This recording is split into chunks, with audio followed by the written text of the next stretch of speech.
ازيكم يا بنات؟ عاملين ايه؟ يا رب كلكم تكونوا بخير وفي احسن حال. الفيديو بتاعنا النهارده لكل البنات الحوامل اللي بتصوم في رمضان ومش قادره تنزل من الحظر او مش بتتابع عند الدكتور الفتره دي او خايفه تنزل من الفيروس عموما. فانا نزلت بالنيابه عنكم، قال لكم للدكتور قالهولي برضو عشان لو حابين تستفيدوا. واسفه جدا على تاخير الفيديو ده. طيب امتى نقول ان احنا نصوم؟ امتى نقول ان الحامل تصوم؟ اولا الدكتور بتاعك هو اللي يحدد، مش انا او اي حد تاني على اليوتيوب. متسمعيش كلام حد. دكتورك هو اللي يحدد اللي انت متابعه معاه. لو انا بقى ما عنديش، لو انا عندي انيميا شديده جدا ما يفضلش ان انت تصومي. لو انا عندي حمل في سكر حمل برضو ما يفضلش ان انا اصوم. او ضغط عالي جدا برضو الحاجات دي هتبقى متعبة، علشان الادوية اللي انت بتاخديها على مدار اليوم مش هينفع تنظميها مع الفطار والسحور. فيفضل ان انت تصومي برضو عشان البيبي وحركة البيبي وكده. فما يفضلش ابدا لو انت عندك اي امراض مزمنة انك تصومي. تاني حاجة، اول 3 شهور مش محبذ ان انت تصومي. اخر 3 شهور برضو مش محبذ ان انت تصومي. لكن هو اللي هما ال3 شهور اللي في النص اللي هما المرحله الثانيه، الشهر الرابع والخامس والسادس، دول اللي بيقولوا عليهم ربيع الحمل.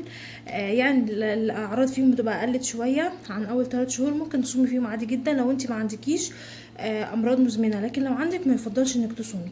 طيب لو انت هتصومي اول 3 شهور او هتصومي اخر 3 شهور، لو انت ما عندكيش موانع وحابه انك تصومي، او حتى لو دكتورك قالك تصومي، ايه الحاجات اللي انت المفروض تعمليها علشان صومك يبقى كويس تحافظي على الجنين؟ وايه الاعراض اللي انت لو شفتيها لازم تفطري حالا؟ زي ما اتفقنا، لو انت شايفه انك قادره تصومي يبقى اول 3 شهور ناخد بالنا من ايه، او برضو اخر 3 شهور او اي شهور الحمل. لو حسيتي الاعراض اللي انت لو شفتيها لازم تفطري. لو حسيتي ان انت جعانه جدا جدا، هو طبيعي اي حد صايم بيبقى حاسس انه جعان، بس انتي ما ينفعش تحسي الاحساس ده، عشان اول 3 شهور البيبي بيتكون فمعتمد عليكي، وبرده في اخر 3 شهور معتمد عليكي اعتماد كلي بقى. فما ينفعش تحسي بجوع شديد جدا او عطش شديد جدا، لازم فورا تفطري. وبرده لو حسيتي بزغلله في العيون لازم برده تفطري. حسيتي ان دقات قلبك سريعه جدا لازم تفطري. حسيتي انك عندك ارهاق وخلاص هتقعي على الارض يبقى برده لازم تفطري. ما تعنديش، ربنا ادانا رخصه نستخدمها. الحاجات دي لو شفتيها لازم لازم لازم تفطري لو انت صايمه. كمان البنات اللي في اخر 3 شهور لو حركه البيبي عندك قليله، هي طبيعي هتبقى قليله في الصيام، بس على الاقل يكون بيتحرك. لو انت ما حسيتيش بحركه البيبي بالنهار او بالليل لازم لازم تفطري ولازم تروحي للدكتور، عشان كده في حاجه غلط يعني. خلاص، دول الاعراض اللي انت لو شفتيها لازم ما تعنديش نفسك عشان ما تتعبيش وعشان ما تتعبيش البيبي اللي جواكي. لازم تفطري. الاعراض زي ما انا قلت لك اهو، انك تجوعي جدا او تعطشي جدا، او حسيتي بزغلله في العيون، عندك هبوط ارهاق وهتقعي على الارض، حركة البيبي قليلة، لازم لازم تفطري. او ضربات قلبك سريعة جدا برضو لازم تفطري. او برضو لو حسيتي بوجع في بطنك او ظهرك، اتنين مع بعض. لكن لو حاجة واحدة وعرض، يعني هو طبيعي المغص بيبقى اخر 3 شهور او اول 3 شهور بيبقى فيه شوية مغصة كده، عشان كل ما اما الجنين بيكبر كل ما الفتره تعدي في الحمل كل لما الرحم بيكبر شويه بيتمدد شويه فبيعمل شويه مغص يعني. فده عادي. لكن لو شويه مغص عاديين زي البيريود كده او الدوره الشهريه يعني عادي. لكن لو وجع مستمر بيروح ويجي في ظهرك وفي بطنك يبقى لازم لازم تنزلي حالا للدكتور.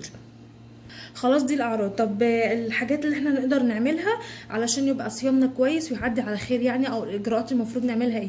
اول حاجه لازم نشرب ميه كتير جدا جدا من الفطار للسحور. على قد ما تقدري اشربي، ما توقفيش ميه خالص.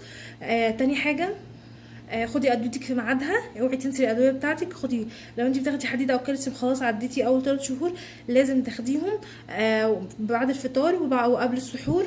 تالت حاجه، قسمي وجبات الفطار. يعني ما تجيش اول ما تفطري تشربي ميه كتير تروحي دباها في الاكل، اصلا انت مش هتقدري.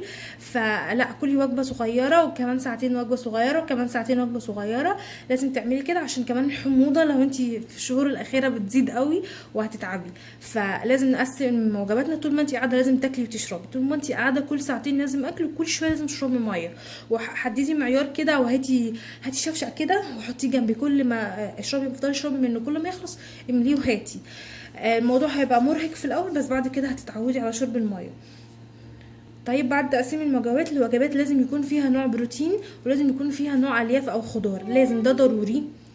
وطبعا الكربوهيدرات بس يعني مش بعدد كبير، مش كتيره يعني. بس اهم حاجه البروتين.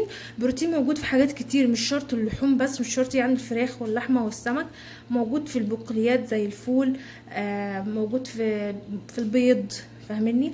فاي حاجه، المهم ان انت تاكلي حاجه فيها بروتين، ده ضروري جدا علشانك وعشان البيبي. وبرده تشربي لبن. مش قادره تشربي لبن، ممكن تحطيه مع عصير او تدخليه في حلويات براحتك، او تشربي او تاكلي زبادي او تاكلي جبنه.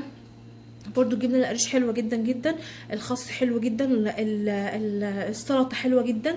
شرب الميه كتير، شربي سوائل كتير، بس يفضل لو هتشربي عصير اشربي عصير يكون فريش، عاملاه انتي في البيت، ما تجيبيش حاجه من بره.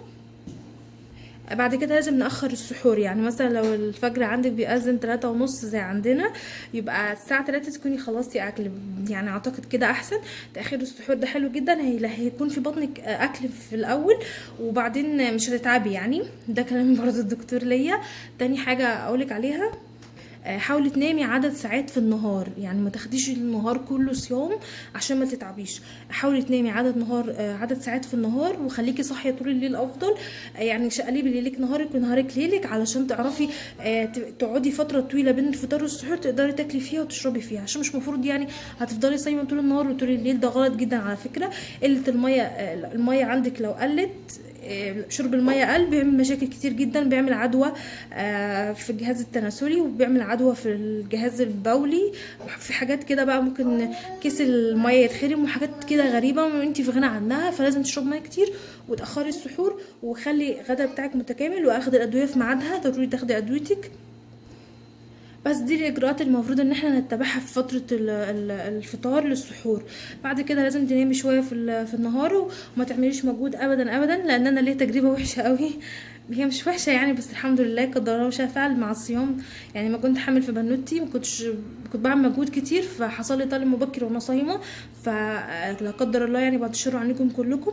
حاولوا على قد ما تقدروا ما تعملوش اي مجهود، او حد يساعدكم، او مش لو ما فيش حد يساعدكم زي كده يعني، قسمي شغلك على فترات. يعني لو هتدخلي تعملي فطار، اعملي فطار بدري شويه، واقعدي كل شويه فتره يعني، ما تعملي مثلا قطعي البصل واقعدي شويه، فاهميني؟ او اعملوا فكره زي ما انا عملتها، ان انا حاطه كرسي في المطبخ، حتى كرسي عندي في المطبخ، كل ما اتعب اقعد، كل ما اتعب اقعد.